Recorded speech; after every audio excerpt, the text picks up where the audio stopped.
स्वागत है आप सभी का हमारे चैनल द एम्प्लॉयमेंट होम में।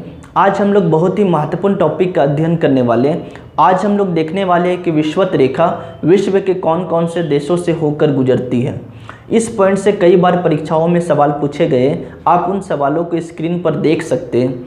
इस प्रकार के सवाल आपके परीक्षाओं में पूछे जाते हैं। तो इस प्रकार के सवालों को करने के लिए आपको एक बार मैप के द्वारा विषुवत रेखा कौन कौन से देशों से होकर गुजर रही है एक बार आपको समझना जरूरी है। एक बार आप समझ जाएंगे, किसी भी ट्रिक की आवश्यकता नहीं होगी। अगर आप हमारे चैनल पर नए हैं तो चैनल को जरूर सब्सक्राइब कर लीजिए ताकि इस प्रकार के वीडियो का नोटिफिकेशन आपको मिलता रहे। तो सबसे पहले हम लोग विषुवत रेखा को समझ लेते हैं। हम जानते हैं कि अगर ग्लोब को देखेंगे तो ग्लोब पर हमें कुछ रेखाएं दिखेगी। ये रेखाएं वास्तविक रूप से काल्पनिक रेखाएं होती हैं। इन रेखाओं को ज़मीन पर नहीं खींचा गया। इन रेखाओं को साइंटिस्ट के द्वारा ग्लोब पर काल्पनिक रूप से खींच लिया गया है। ये इमेजिनरी लाइन होती है। ग्लोब पर आपको, पृथ्वी के ग्लोब पर आपको कुछ रेखाएं पश्चिम से पूर्व की ओर दिखाई देगी और कुछ रेखाएं उत्तर से दक्षिण की ओर दिखाई देगी। तो ग्लोब पर खींची गई वह काल्पनिक रेखाएं, वह सारी काल्पनिक रेखाएं जो वेस्ट से ईस्ट की ओर खींची गई है, उन रेखाओं को अक्षांश रेखा कहते हैं। उन सभी रेखाओं को अक्षांश रेखा कहते हैं। इंग्लिश में इसे लैटिट्यूड लाइन कहते हैं। और वो सारी रेखाएं जो उत्तरी ध्रुव से यानी नॉर्थ पोल से साउथ पोल की ओर खींची गई है, उन सारी रेखाओं को देशांतर रेखा कहा जाता है। देशांतर यानी कि लॉन्गिट्यूड लाइन कहते हैं। तो एक अक्षांश रेखा पृथ्वी के बिल्कुल बीचों बीच खींची गई है। इस अक्षांश रेखा को 0 डिग्री लाइन कहा जाता है। 0 डिग्री लाइन को ही हम लोग विषुवत रेखा कहते हैं। इंग्लिश में इक्वेटर लाइन कहा जाता है। और 0 डिग्री लाइन को ही भूमध्य रेखा कहा जाता है। भू का मतलब होता है पृथ्वी और मध्य का मतलब होता है बीचों बीच। यानी ऐसी रेखाएं जो पृथ्वी के बीच से गुजरती है, पृथ्वी के बीच खींची गई है, उसे भूमध्य रेखा, विषुवत रेखा या 0 डिग्री लाइन कहते हैं। तो आज हम लोग देखने वाले हैं कि विषुवत रेखा किन किन देशों से होकर गुजरती है। हम जानते हैं कि वर्तमान में 7 महाद्वीप है और एक नया महाद्वीप खोजा गया। ये 7 महाद्वीप कौन से? उत्तरी अमेरिका महाद्वीप, यहाँ पे मानचित्र बनाया गया है। अगर आप ग्लोब को खोल देंगे तो आपको इस प्रकार से मानचित्र आपको दिखाई देगा ग्लोब को खोलने के बाद। तो यहाँ पर जो महाद्वीप है, कॉन्टिनेंट है, ये नॉर्थ अमेरिकन कॉन्टिनेंट उत्तरी अमेरिका महाद्वीप है। उसके नीचे में जो महाद्वीप है वो दक्षिणी अमेरिका महाद्वीप है, ये अफ्रीका महाद्वीप है। और यहाँ पर यूरोप महाद्वीप है। यूरोप महाद्वीप के पूर्व में एशिया महाद्वीप है। उसके बाद यहाँ पर दुनिया का सबसे छोटा महाद्वीप ऑस्ट्रेलिया महाद्वीप स्थित है। और दक्षिण में आप जाइएगा, यहाँ पर अंटार्कटिका महाद्वीप भी स्थित है। तो ये कुछ महाद्वीप आपके बनाए गए हैं। अब हम देखते हैं कि ये जो लाइन यहाँ से होकर गुजर रही है, इसी को विषुवत रेखा या 0 डिग्री लाइन कहा जाता है। सबसे पहले हम देखते हैं कि विषुवत रेखा जो है 0 डिग्री लाइन यानी भूमध्य रेखा, ये किन किन महाद्वीपों से होकर गुजरता है। विषुवत रेखा दक्षिणी अमेरिका महाद्वीप से होकर गुजर रहा है, अफ्रीका महाद्वीप से होकर गुजर रहा है, और यहाँ पर कुछ एशिया के देश है, उस एशिया के देशों से होकर गुजरता है। यानी कि विषुवत रेखा दुनिया के 3 महाद्वीपों से होकर गुजरता है। कौन कौन? दक्षिणी अमेरिका महाद्वीप, अफ्रीका महाद्वीप और एशिया महाद्वीप। अब हम देखते हैं कि इन महाद्वीपों में कौन कौन से ऐसे देश हैं जो विषुवत रेखा पर है, अर्थात कौन कौन से ऐसे देश हैं जिससे होकर विषुवत रेखा गुजरता है। तो सबसे पहले हमने कहा कि दक्षिणी अमेरिका महाद्वीप से होकर गुजरता है।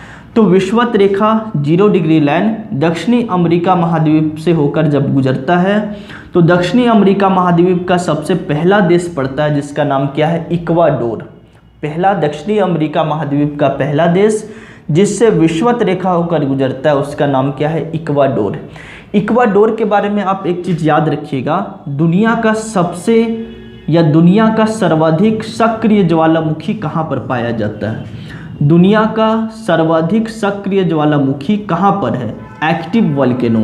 सक्रिय ज्वालामुखी का मतलब ऐसा ज्वालामुखी जहाँ पर जिस पर हमेशा इरप्शंस होते रहते हैं, उद्गार होता रहता है, लावा निकलता रहता है, वैसे ज्वालामुखी को सक्रिय ज्वालामुखी कहते हैं।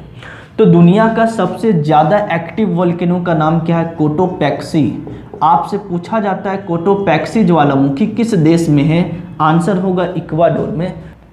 इक्वाडोर के बाद विषुवत रेखा दक्षिणी अमेरिका महाद्वीप के कोलंबिया देश से होकर गुजरती है। कोलंबिया के बाद दक्षिणी अमेरिका महाद्वीप का तीसरा देश जिससे विषुवत रेखा होकर गुजरती है उसका नाम है ब्राज़ील। हम जानते हैं कि ब्राज़ील पूरे दुनिया में विश्व का 5वां सबसे बड़ा देश है। और विश्व का सबसे बड़ा देश कौन सा है? रसिया। क्षेत्रफल के दृष्टि से दुनिया का सबसे बड़ा देश कौन सा? रूस। तो आप हमें कमेंट करके बताइए कि क्षेत्रफल के दृष्टि से भारत का विश्व में कौन सा स्थान है? क्षेत्रफल के दृष्टि से भारत विश्व में कितना नंबर का सबसे बड़ा देश है? कमेंट कीजिए, है ना। तो ब्राज़ील विश्व का 5वां सबसे बड़ा देश है। दुनिया में सबसे बड़ा देश कौन सा है? क्षेत्रफल की दृष्टि से रसिया है। ठीक है। तो अब देखिए, दक्षिणी अमेरिका महाद्वीप से होकर विषुवत रेखा गुजरता है। दक्षिणी अमेरिका महाद्वीप के कितने देशों से विषुवत रेखा होकर गुजरता है? आंसर होगा 3 देशों से। दक्षिणी अमेरिका महाद्वीप के 3 देश कौन कौन से जिससे विषुवत रेखा होकर गुजरता है? Ecuador, Colombia, Brazil. समझ गए। उसके बाद यहाँ पर जो सागर है इस आकार का अटलांटिक महासागर इसको कहते हैं। उसके बाद विषुवत रेखा आगे बढ़ती है और यहाँ पर जो खाड़ी है अफ्रीका के इन क्षेत्रों पर जो एक खाड़ी है इस खाड़ी को कहा जाता है गिनी की खाड़ी। गिनी के खाड़ी पर अफ्रीका का एक द्वीपीय देश है, एक आइलैंड कंट्री है। तो अफ्रीका का जो सबसे पहला देश जो है जिससे विषुवत रेखा होकर गुजरता है उस देश का नाम है साओ टॉम प्रिंसिपी। सवाल पूछा जा सकता है अफ्रीका का पहला देश बताइए जो सबसे पहले विषुवत रेखा होकर गुजरता है, उसका नाम है Sao Tom Principe. Sao Tom Principe Africa के मुख्य भूमि पर स्थित नहीं है। ये गिनी की खाड़ी में एक आइलैंड है, एक द्वीप है। द्वीप किसे कहते हैं? भूमिखंड का ऐसा हिस्सा जो चारों तरफ से जलराशियों से घिरा होता है उसे द्वीप कहा जाता है, आइलैंड कहा जाता है। तो इस द्वीप पर एक देश है, इस देश का नाम है साओ टॉम प्रिंसिपी। ये अफ्रीका का एक द्वीपीय देश है। कौन से खाड़ी में स्थित है? गिनी की खाड़ी में स्थित है। उसके बाद विषुवत रेखा अफ्रीका के मुख्य भूमि पर प्रवेश करता है और अफ्रीका के मुख्य भूमि पर कई देश हैं, उन देशों से विषुवत रेखा होकर गुजरता है। तो अफ्रीका के मुख्य भूमि का पहला देश कौन सा है जिससे विषुवत रेखा होकर गुजरता है? आंसर होगा गैबोन।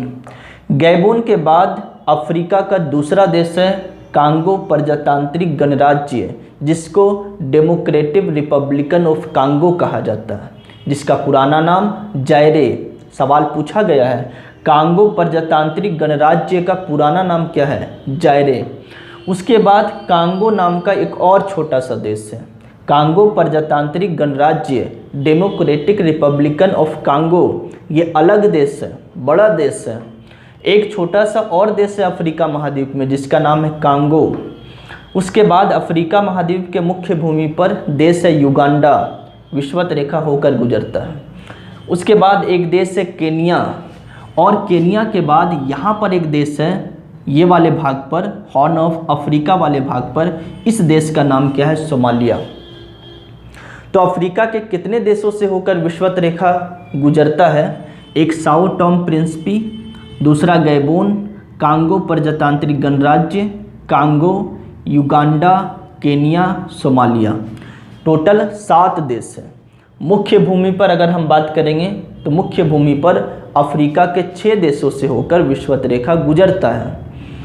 मुख्य भूमि के देशों को और द्वीपीय देशों को मिला दिया जाए तो अफ्रीका के कुल 7 ऐसे देश हैं जिससे विषुवत रेखा इक्वेटर लाइन होकर गुजरता है।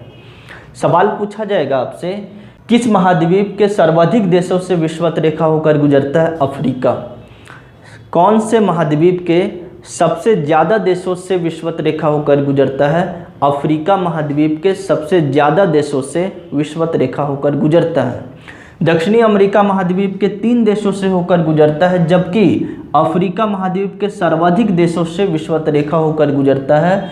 कुल 7 देशों से होकर विषुवत रेखा गुजरता है। उसके बाद विषुवत रेखा आगे बढ़ता है। ये काल्पनिक लाइन है, वैज्ञानिकों के द्वारा ग्लोब पर काल्पनिक रूप से खींचा गया लाइन है। ऐसा नहीं है कि एक डंडा लेकर पृथ्वी के सतह पर खींच दिया गया है ना, ऐसा नहीं है।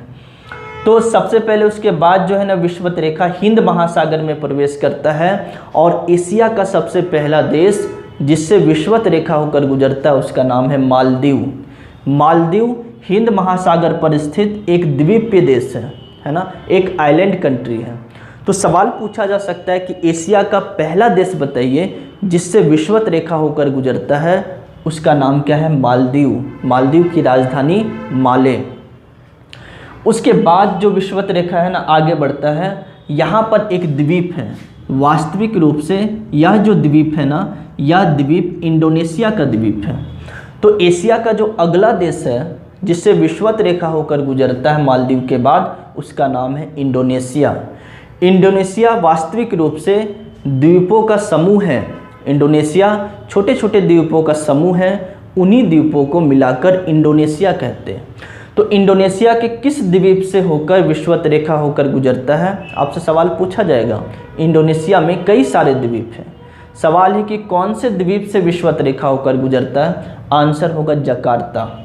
तो एशिया का आपने दूसरा देश देखा जिससे विषुवत रेखा होकर गुजरता है, इंडोनेशिया। उसके बाद जब विषुवत रेखा आगे बढ़ता है तो एशिया का तीसरा देश है जिसका नाम क्या है? किरबाती। तो एशिया के कितने ऐसे देश हैं जिससे विषुवत रेखा होकर गुजरता है? आंसर होगा एशिया के कुल 3 देश है जिससे विषुवत रेखा होकर गुजरता है। कौन कौन से देश है? पहला देश है मालदीव, मालदीव के बाद है इंडोनेशिया, इंडोनेशिया के बाद है किरबाती। समझ रहे हैं? दक्षिण अमेरिका महाद्वीप के कितने देश हैं जिससे विषुवत रेखा होकर गुजरता है? इक्वाडोर, कोलंबिया, ब्राज़ील, 3 देश हैं। अफ्रीका के कुल कितने देश हैं द्वीप को मिलाकर जिससे विषुवत रेखा होकर गुजरता है? 7 देश हैं। Sao Tom Principe, Gabon, Congo प्रजातांत्रिक गणराज्य, Congo, Uganda, Kenya, Somalia. Asia के कितने ऐसे देश हैं जिससे विषुवत रेखा होकर गुजरता है? 3, मालदीव, इंडोनेशिया, किरबाती। एक बार इसे मैप के द्वारा देख लेना जरूरी होता है क्योंकि ट्रिक से कुछ ही सवाल बनते हैं, कॉन्सेप्ट से पूछे जाने वाले सारे सवाल आप बना सकते हैं।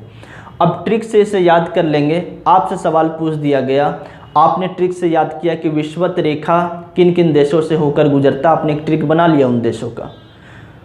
लेकिन सवाल अगर आपसे पूछे कि एशिया का पहला देश बताइए जिससे विषुवत रेखा होकर गुजरता है, आंसर होगा मालदीव। आपसे सवाल पूछ लिया गया कि ये बताइए अफ्रीका का जो पहला देश है साओ टॉम प्रिंसिपी जो द्वीपीय देश है वो किस खाड़ी पर स्थित है, तब आपका ट्रिक वहीं पर धाराशाही हो जाएगा, फेल हो जाएगा। आंसर क्या होगा? गिनी की खाड़ी पर स्थित है। इंडोनेशिया हम जानते हैं कि दुनिया का सबसे बड़ा इस्लामिक राष्ट्र है, दुनिया का सबसे बड़ा इस्लामिक कंट्री। सवाल पूछा गया, आप स्क्रीन पर देख सकते हैं। सबसे बड़ा इस्लामिक कंट्री कौन सा है? इंडोनेशिया, है ना। तो ये सारे देश आप देख लेंगे, एक बार रिवीजन कर लेंगे, है ना। मिलते हैं हम लोग कुछ अगले वीडियो के साथ, काफ़ी महत्वपूर्ण वीडियो होगा। वीडियो को लाइक कर दीजिए और वीडियो को ज़्यादा से ज़्यादा शेयर कीजिए ताकि सभी लोग इसका लाभ उठा सकें। चलिए मिलते हैं हम लोग नेक्स्ट अगले वीडियो में। जय हिंद।